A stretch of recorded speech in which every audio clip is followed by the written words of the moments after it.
Bem, pessoal, então, hoje é dia 19 de agosto de 2021, estamos há 1 ano e 5 meses trabalhando de forma remota, ministrando aulas, fazendo pesquisas, desenvolvendo projetos com esta forma de trabalho, né? E no caso das aulas que a gente vem desenvolver desde o ano passado, nós vimos até o mês passado trabalhando de forma exclusivamente remota, né? Dando aulas através do Zoom e desenvolvendo as atividades de avaliação também desse formato. Ocorre que, então, estamos aqui num processo de aprendizagem, né? Num novo contexto em que a gente está retomando parcialmente as atividades presenciais, e eu estou usando aqui esse recurso, né, até como forma de vocês verem, né, vocês verem as situações, né, que a gente lida, né, e é uma coisa que a gente tem que aprender, né, a utilizar. Então, também faz parte, né, do processo de aprendizagem, né, se adaptar a determinadas circunstâncias, é o que eu estou fazendo aqui. Então, caso, né, não fique ideal aqui a gravação, a gente faz uma avaliação e faz as modificações que forem necessárias para um outro momento, quando for utilizar deste recurso novamente, ok? Então, na aula de hoje, eu quero comentar com vocês sobre a questão, né, dos números racionais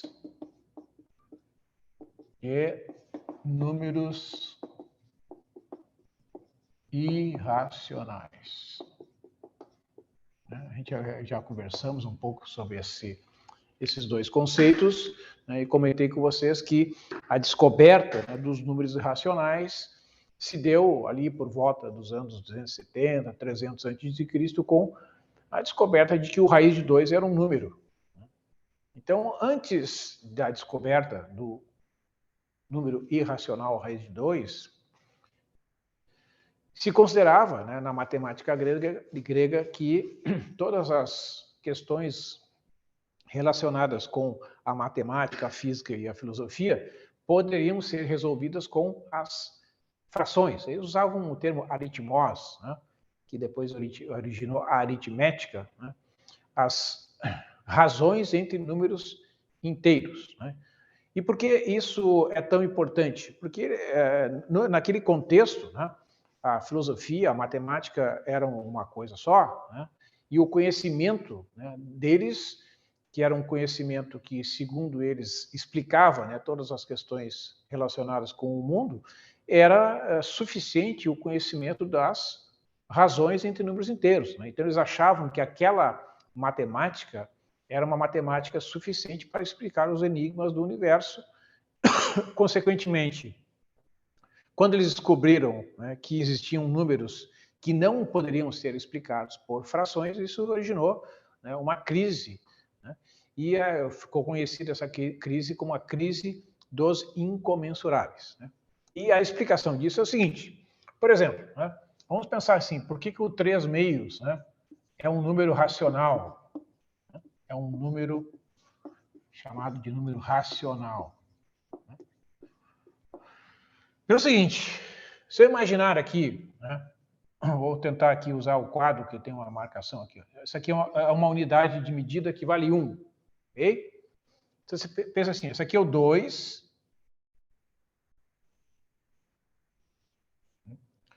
esse aqui é o 2, esse aqui é o 3. Tá? Então você observa que as próprias marquinhas aqui estão nos dizendo que esta unidade de medida de comprimento, né, que vale 1, né, ela cabe 2 vezes dentro desse segmento e cabe 3 vezes dentro desse segmento, né? Então, por isso que esses dois números, quando a gente divide, no caso, né, faço aqui a divisão 3 sobre 2, poderia fazer a divisão 2 sobre 3, também resultaria, né, no número racional. A divisão 3 sobre 2 é um número racional, né, porque se a gente observar, né, que este número, né, ele cabe dentro deste número 1 vez e meia. Né? Ó, ele cabe inteiramente dentro do número 3 e mais a metade, né, desse segmento, que também vai completar, digamos assim, o 3. Então, a outra forma de enxergar, né, que existe uma unidade de medida que cabe um número inteiro de vezes, tanto no segmento que representa o número 2, quanto nesse segmento que representa o número 3. Ou seja, se eu dividir esse segmento em 10 pequenos pedaços, né, eu vou concluir que 20 desses pequenos pedacinhos aqui cabem exatamente dentro do segmento que mede o 2 e cabem 30 desses pequenos segmentos dentro deste que representa o 3. Né? Então, a quantidade de vezes que cabe esse segmento dentro desse é uma vez meia, né? 20 mais 10, ou seja, 20 mais a metade de 20, que são 10 daqueles pequenos segmentos. Isso significa que eu encontrei um segmento, que é esse segmento pequenininho aqui, que cabe um número inteiro de vezes dentro do 2 e um número inteiro de vezes dentro do 3. Por isso que esses segmentos são comensuráveis. Né? Existe uma medida comum aos dois que cabe um número inteiro de vezes, tanto no 2 quanto no 3. Então, os números racionais, eles são comensuráveis. É sempre possível encontrar um segmento pequeno o suficiente que vai caber um número inteiro de vezes dentro do P e dentro do Q, se eu estiver falando do número racional P sobre Q. Para qualquer par P sobre Q possível e imaginável, onde o P e o Q sejam números inteiros. Tá? Então, toda a divisão de números inteiros vai ser uma divisão de números comensuráveis com esse significado aqui. No entanto, no caso da raiz quadrada de 2, isso não é possível. Tá? É nesse sentido, né, que isso gerou uma crise. Quando os gregos construíram esse quadradinho aqui, né, de lado 1, eles descobriram, então, que a diagonal do quadrado é igual à raiz quadrada de 2. E era um número. Além de ser um número, era um número incomensurável. Né? É impossível a gente encontrar uma unidade de medida de comprimento pequenininha, por menor que seja, que caiba um número inteiro de vezes dentro desse segmento e que caiba um número inteiro dentro desse segmento. Né? Então, pelo fato de não encontrarmos um número, uma fração, né, que caiba um número inteiro de vezes dentro do 1 e dentro da raiz de 2, né, os gregos concluíram que o raiz de 2 era uma quantidade incomensurável, no sentido de que é um número irracional. É esta a propriedade, né, que distingue este número dos números racionais.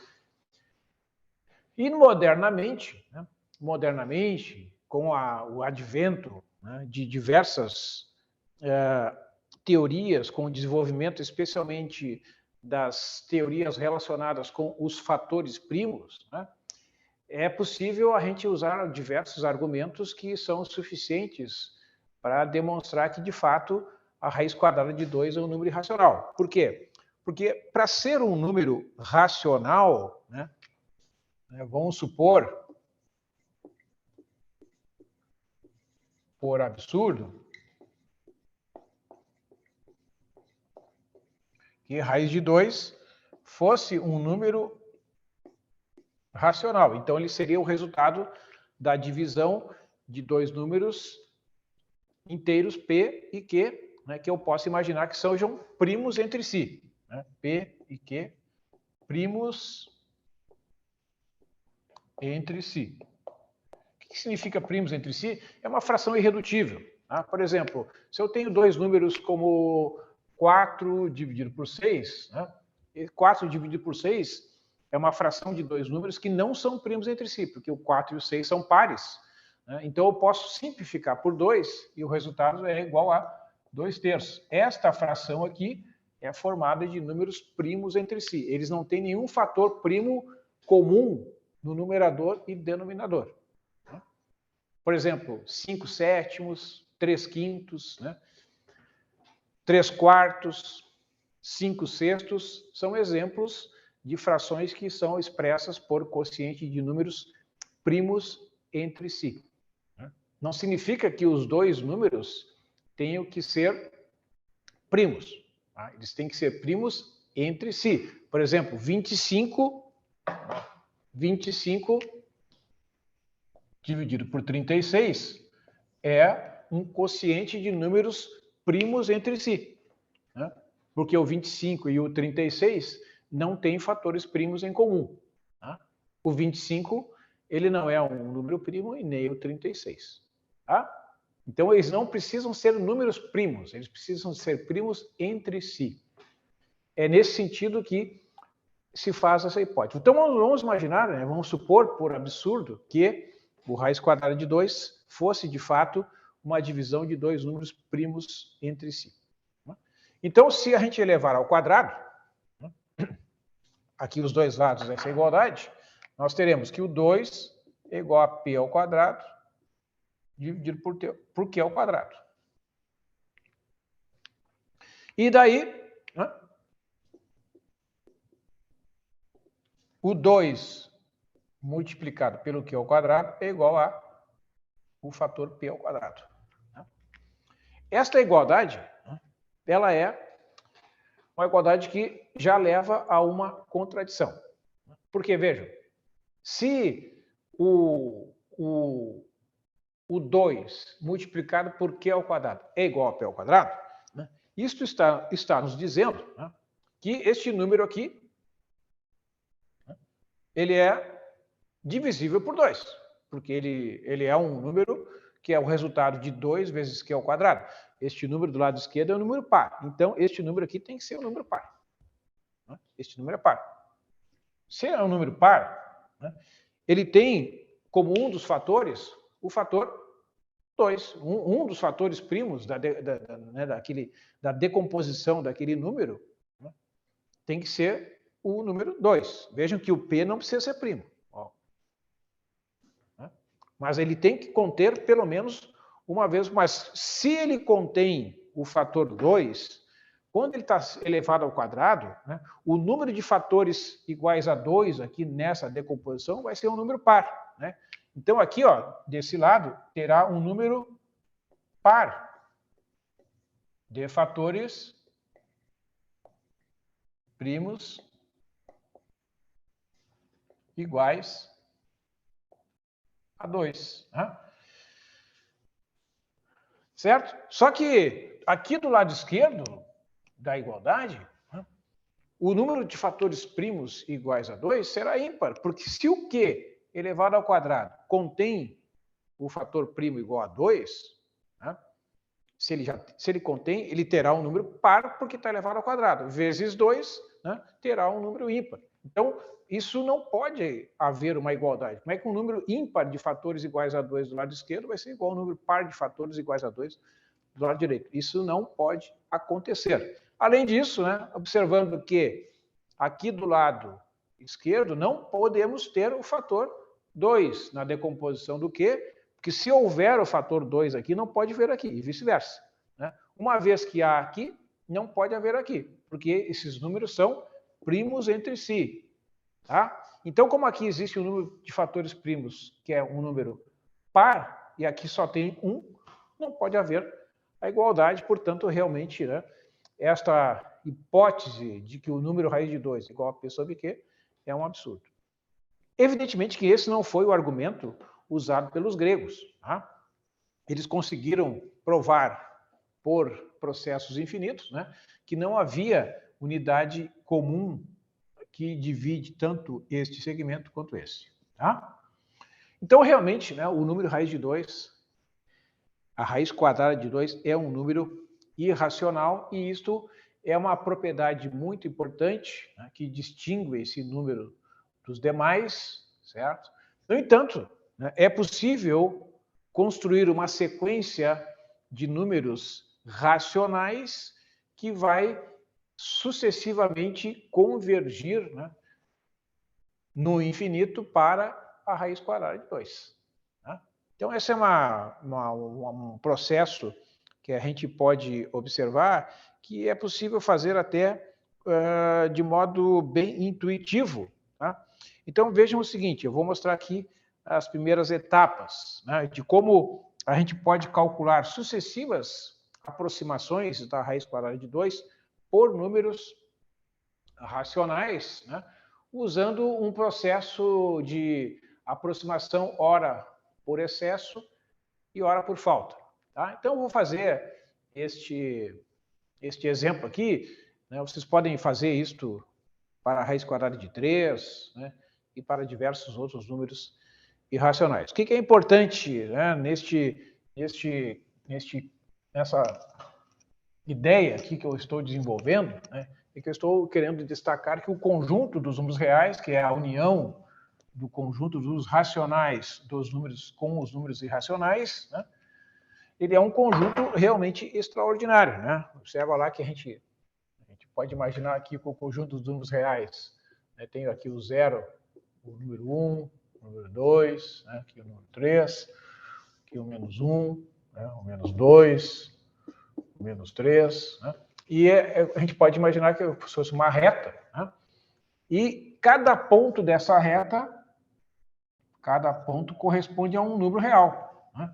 Não existe nenhum furo, né? Não existe nenhum ponto dessa reta que não corresponda a um número real. E cada número real corresponde a um ponto. Tá? E essa reta se estende, né, tanto para a direita quanto para a esquerda, ou seja, o conjunto dos números reais é um conjunto ilimitado superiormente. Tá?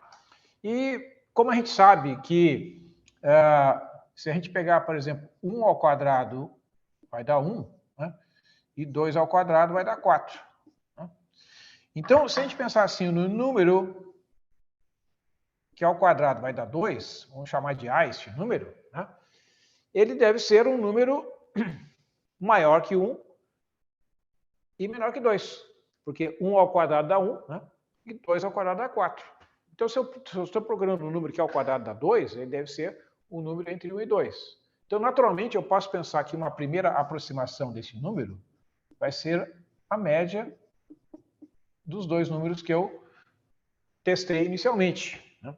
E é uma razão entre dois números inteiros, que é um número racional. 3 dividido por 2, né? Que é igual a 1,5. Se a gente calcular 1,5 ao quadrado, vai dar 2,25. Tá? Ou seja, este número é um número que é uma aproximação da raiz quadrada de 2 por excesso, né? Porque a raiz quadrada de 2 é o número que ao quadrado dá exatamente 2. O 1,5 ao quadrado dá 2,25. Então, ele é um número maior do que a raiz quadrada de 2. Então, eu posso pensar que eu tenho aqui, ó, uma segunda aproximação. Né? Eu vou pegar, ó, observa, eu tenho que 1 ao quadrado é 1, né? 1,5 ao quadrado é 2,25. Então, ó, a raiz quadrada de 2 deve ser um número entre 1 e 1,5. Então, eu vou pegar a média do 1 mais 1,5, ou seja, 2,5 dividido por 2, que é 1,25. Então, essa é uma nova aproximação da raiz quadrada de 2. Né? Vejam a lógica. 1 é uma aproximação por falta, é um número que ao quadrado dá menor do que 2. 1,5 ao quadrado dá maior do que 2. Então, a raiz quadrada de 2 deve estar entre esses dois números. Tá? Bom, eu pego a média e elevo ao quadrado. Vamos fazer aqui, né, 1,25 elevado ao quadrado. Né? Vamos fazer essa conta aqui. 1,25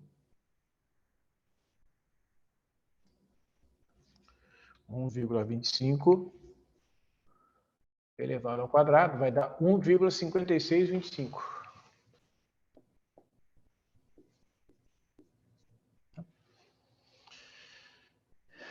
Então, 1,5625, né, é uma aproximação, é um número menor que 2, portanto, 1,25 é um número menor do que a raiz quadrada de 2. Então, eu vou pegar, observando que 1,25 ao quadrado é 1,5625 e 1,5 ao quadrado é 2,25, né, que a raiz quadrada de 2 deve ser um número entre 1,25 e 1,5.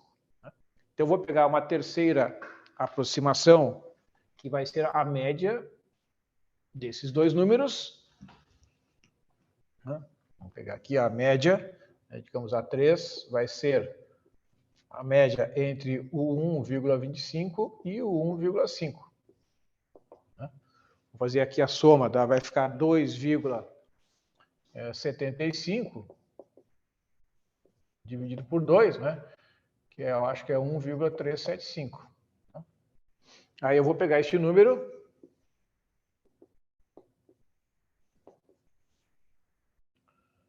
e elevar ao quadrado. 1,375 elevado ao quadrado.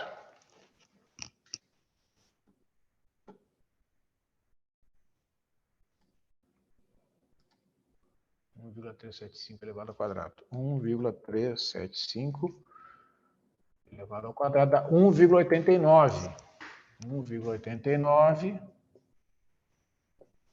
625. Então, vocês vejam que quando eu pego o 1,375 ao quadrado dá 1,890625 e 1,5 ao quadrado dá 2,25. Então, este número 1,375 é uma aproximação por falta da raiz quadrada de 2 e este número é uma aproximação por excesso. Então, a aproximação sucessiva vai ser a média desses dois números. 1,375 mais 1,5 vai dar 2,875 dividido por 2, 1,4375. Né? E este número elevado ao quadrado vai ser uma aproximação, então, vamos ver, vai ser uma aproximação por excesso. Né? 1,43 elevado ao quadrado vai dar 2,06664. Então, este número já é uma aproximação por excesso, é um número um pouquinho maior do que a raiz quadrada de 2. Né? Portanto, eu posso pegar o próximo intervalo, que vai ser entre 1,375 e 1,4375. E vou assim fazendo uma sequência, né, de números racionais. Né?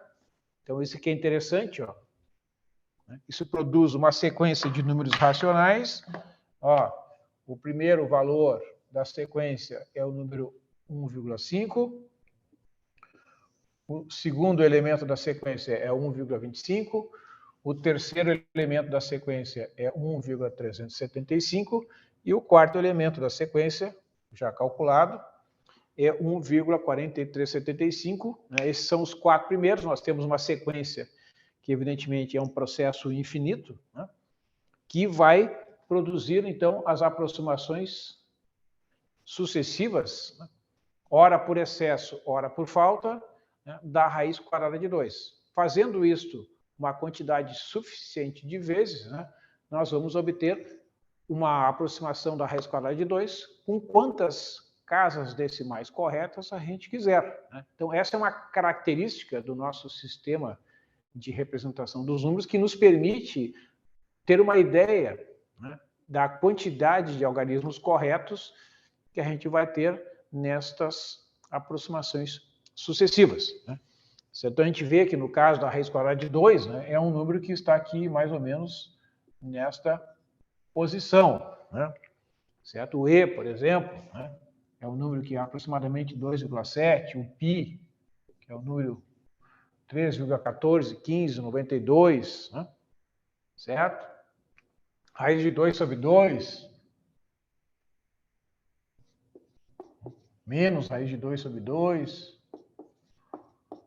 São todos exemplos, né, de números irracionais. O raiz de 3, que é em torno de 1,7. Então, essa é uma característica, né, do conjunto dos números reais. Né? Então, eu queria distinguir aqui nestes exemplos e, mais uma vez, né, chamar a atenção que, no caso do conjunto dos números irracionais, em particular, no caso da raiz quadrada de 2, é possível, né, gerar uma sequência de aproximações sucessivas formadas por números racionais que vão convergir para a raiz quadrada de 2. Então, este é um exemplo bastante importante aí que eu queria destacar nesta apresentação. Ok, pessoal? Então, aqui, evidentemente, né, eu estou apresentando as primeiras 4 aproximações. Isso aqui é um processo infinito, né, que a gente pode fazer tantas e tantas vezes quantas quisermos, né? E, bom, eu posso estabelecer lá, né, um critério de parada. Vamos fazer mais 2 vezes aqui, só para a gente ter uma ideia onde vai dar aqui, se eu calcular, né, ó. Observa ali, ó. Nós temos que o 1,375 ao quadrado é 1,89 e o 1,4375 ao quadrado é 2,0664. Então, a aproximação que eu vou chamar de A5 vai ser a média desses dois aqui, ó.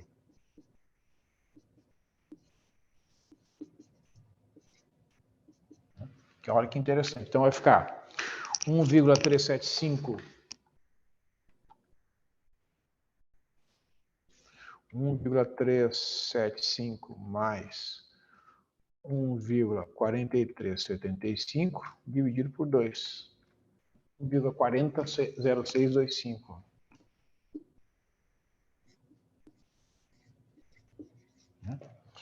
E quanto é que dá esse número ao quadrado? Já vou calcular aqui direto na calculadora. Elevando ao quadrado esse valor, dá 1,977. Que é menor que 2. Então, ó,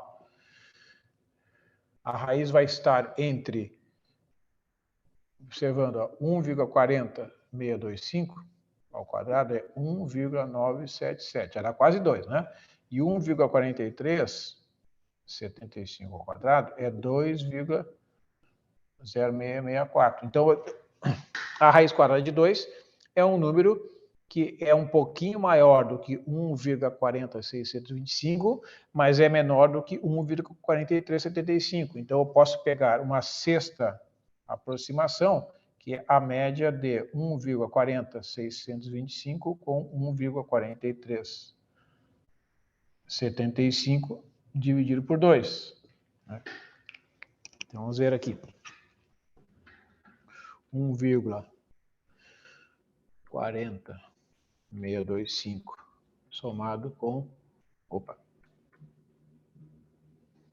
1,40625 somado com 1,4375 divide por 2, 1,421875.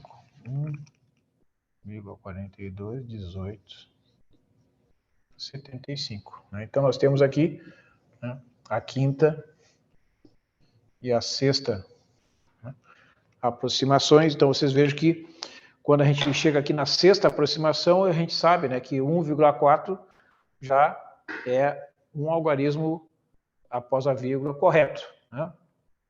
Certo? Aí, se eu fazendo a média desses dois aqui, né, porque esse aqui é um número que é elevado ao quadrado. Vamos ver aqui.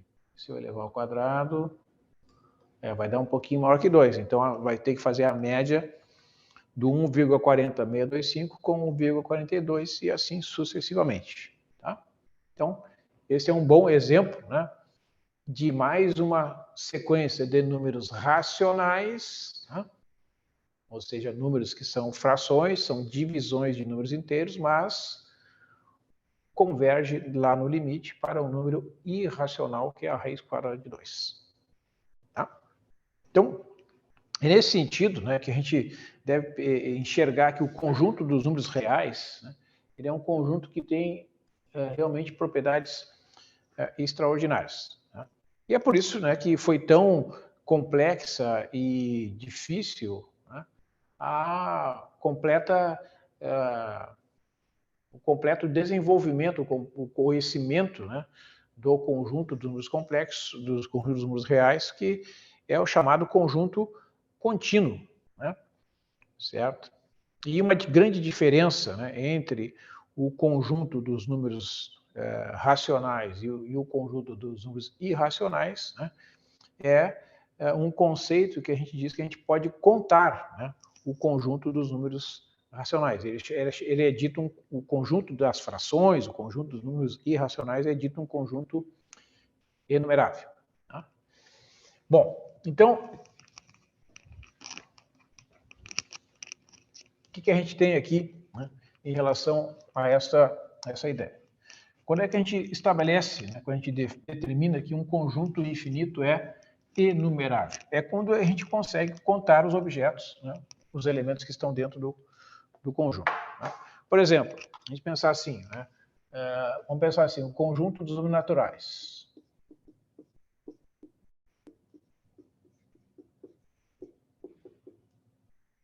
E o conjunto dos números naturais pares.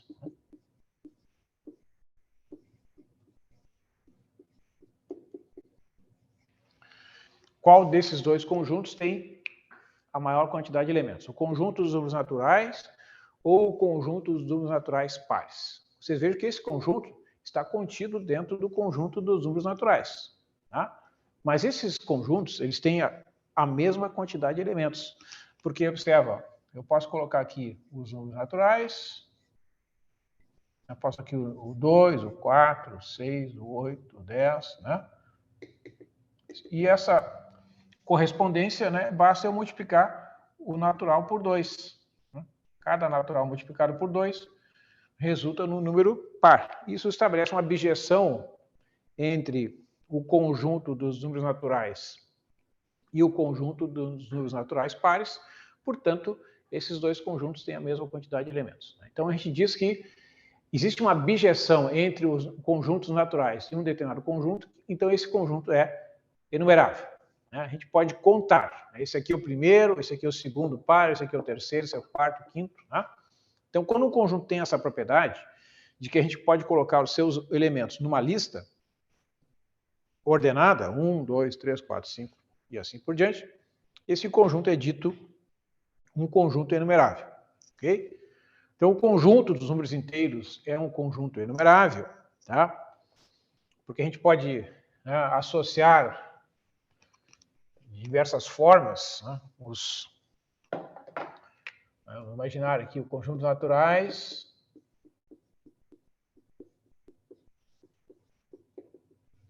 né, o conjunto dos números inteiros,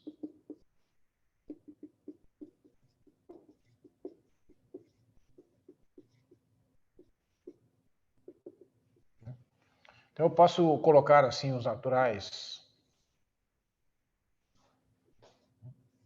posso botar aqui os inteiros, de alguma forma que eu estabeleço uma correspondência, por exemplo, associando digamos, os ímpares, né, aos negativos, por exemplo, vou botar aqui o -1, né, e os pares eu vou botar o 0 em diante. Né? Então aqui o 0, esse aqui vai ser associado ao -3, né? Esse aqui vai ser associado ao 1,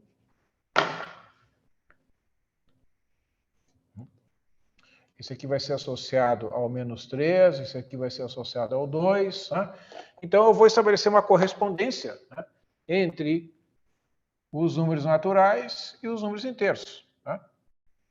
Eu vou pegar, né, os números 1, 3, os 5, né, os ímpares, eu vou associar aos inteiros negativos. Né?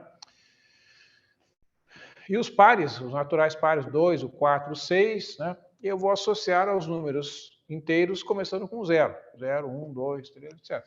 Né? Bom, lá no infinito, né, para cada número natural é par ou ímpar, então a cada um dos números naturais vai estar associado um número inteiro, não vai sobrar ninguém dos inteiros nessa lista, portanto, eles estão, né, enumerados. Então, o conjunto dos números inteiros também é um conjunto enumerável. De certa forma, a gente está dizendo a quantidade, né, de de números que tem no conjuntos naturais é a mesma que tem, essencialmente, no conjunto dos números inteiros. Certo? O conjunto dos números racionais também é um conjunto enumerável.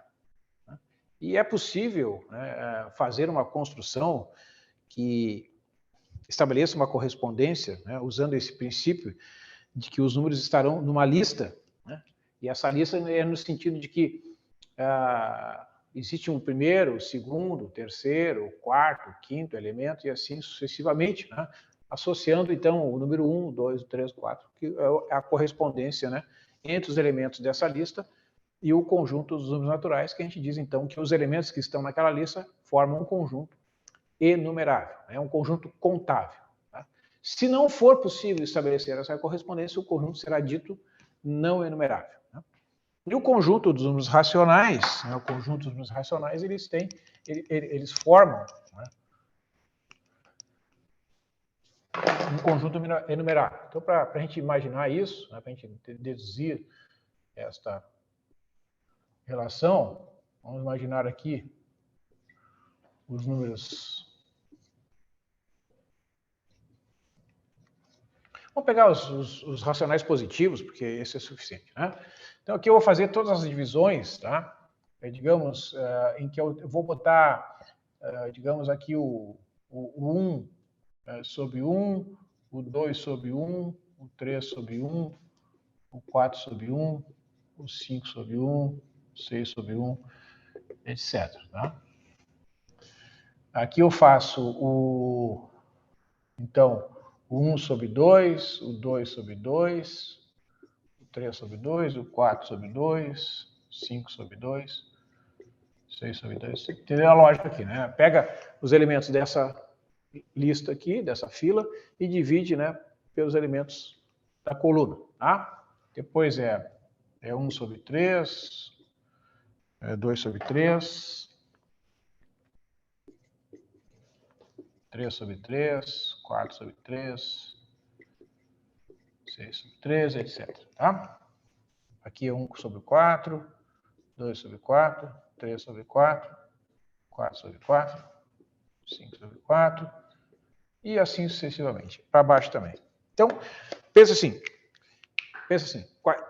Pensa em todas as frações positivas, em todos os números racionais positivos que existem, vai aparecer em alguma dessas filas aqui. Certo? Qualquer fração possível e imaginável que vocês conheçam vai estar em alguma dessas filas aqui.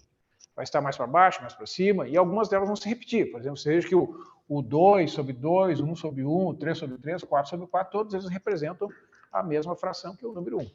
Tá? Certo? Então, o que a gente imagina aqui? Né? Se eu separar aqui, ó, tem os números da forma P sobre Q. Né? A gente pode imaginar, né, uma forma, né, de representar aqui essa lista, tá, fazendo um processo que é devido ao Cantor, chamado diagonal de Cantor. Tá? Vamos imaginar aqui começando aqui assim, ó, tá? E aí vai para cá. Né? Aí vem, faz a volta aqui, ó, e vem para cá. Né? Então, ou seja, esse é o primeiro, esse é o segundo, o número racional, esse aqui é o terceiro. Aí faz a volta aqui. Tá? Quando chegar aqui assim, ó, esse número aqui não vai contar de novo, porque ele já é o 1 sobre 1. Né? Tá? Aí vem para cá. Vocês vejam que aqui, ó, então aqui, ó, é o 1, né? É o 1 dividido por 1, que é 1. Depois vem o 2, né? Depois vem o 1 meio, tá? Depois vem o 1 terço, né? Depois vem o 3. Então, esse aqui, ó, é o primeiro, o segundo, o terceiro, o quarto, o quinto. Né? Depois, né, vai fazer a volta aqui assim, ó, vem o 4, né, o sexto número, tá? Depois vem o 3 meios, o 2 terços, e faz a volta aqui. Bom, o que vai acontecer? Descontando aqueles números que se repetem, né, como o 1 meio, o 2 quartos vai se repetir, tu não vai contar de novo, vai passar pelo processo de diagonal aqui por todos os números racionais possíveis e imagináveis. Então, tu vai conseguir listar os números racionais, é o primeiro, o segundo, o terceiro, o quarto, o quinto, o sexto, ou seja, estabelece uma correspondência entre o conjunto dos naturais e o conjunto dos números racionais. Portanto, o conjunto dos números irracionais é um conjunto enumerável. Certo? Essa é uma propriedade extremamente importante, né? E que, digamos assim, notabiliza o conjunto dos números racionais como um subconjunto dentro do conjunto dos números reais, que é um conjunto enumerável. No entanto, o conjunto dos números reais não é um conjunto, desculpe, enumerável. Tá? Então, esse processo aqui chamado devido ao Cantor, né, conhecido como a construção pela diagonal de Cantor, mostra que o conjunto dos números racionais é um conjunto enumerável. Ok? No entanto, o conjunto dos números irracionais, ele não é um conjunto enumerável. Em geral, o conjunto dos números reais não é um conjunto enumerável. Tá? Certo? É o conjunto dos números reais não é enumerável. E para enxergar isso, basta a gente olhar aqui, ó, para o intervalo 0, 1. Tá? Só vou considerar aqui todos os números reais entre 0 e 1. Né? Vocês vejam que esses números reais são todos da forma 0, A1, A2, A3, A4, etc. Vocês concordam? Bom, se é um número entre 0 e 1, né? Quando a gente expressa esse número na forma decimal, ele é 0, um dígito A1, um dígito A2, etc. Tá? Beleza? Bom, então para concluir aqui para a demonstração, né? A comprovação de que o conjunto dos números reais não é enumerável, né? A gente pode fazer um raciocínio por absurdo. Isto é, vamos imaginar que esse conjunto seja enumerável. Isto é, que é possível escrever os conjuntos dos números reais entre 0 e 1 numa lista. Tá? Por que basta trabalhar com o conjunto dos números reais entre 0 e 1? Porque se eu provar que esse segmento, né, ele não é um conjunto enumerável, o conjunto dos números reais também não será. Né? Então, vamos imaginar que existe uma lista, então, dos números entre 0 e 1. Né? Então, eu teria uma lista assim, ó, 0, A11, A12, A13, A14, A15, etc. Né? Por que eu coloquei 2 dígitos ali? Vocês vão entender depois. Esse aqui é o primeiro dígito do número que está na primeira posição da lista. Esse aqui é o segundo dígito do primeiro elemento que está na lista e assim sucessivamente. Né? Aí o segundo elemento da lista será 0, o A21, A22, A23, A24, A25, etc. Eventualmente, alguns destes números podem ter uma representação decimal finita, né? 0,25, por exemplo, é um número entre 0 e 1. Aí seria 0,25, 0, 0, 0, 0, 0, 0. Tá? Não tem problema. Pode botar tantos zeros quanto quiser. Pode botar infinitos zeros. Não tem problema. Está ali dentro da lista. Isso que é importante. Aí vem o 0, A31, A32, A33, A34, A35, etc. Tá? E assim sucessivamente. Né? Eu teria uma quantidade... Naturalmente, a quantidade de elementos que está nesse intervalo é uma quantidade infinita. Então, seria uma lista com uma infinita quantidade de elementos. Então, agora eu vou definir um número entre 0 e 1. Eu vou provar que existe um número que não está nesta lista e pertence ao intervalo dos números reais entre 0 e 1. Como é que eu vou construir esse número? Eu vou construir esse número assim.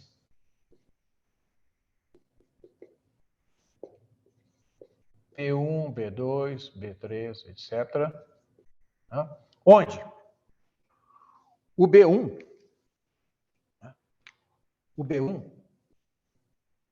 é diferente do A11.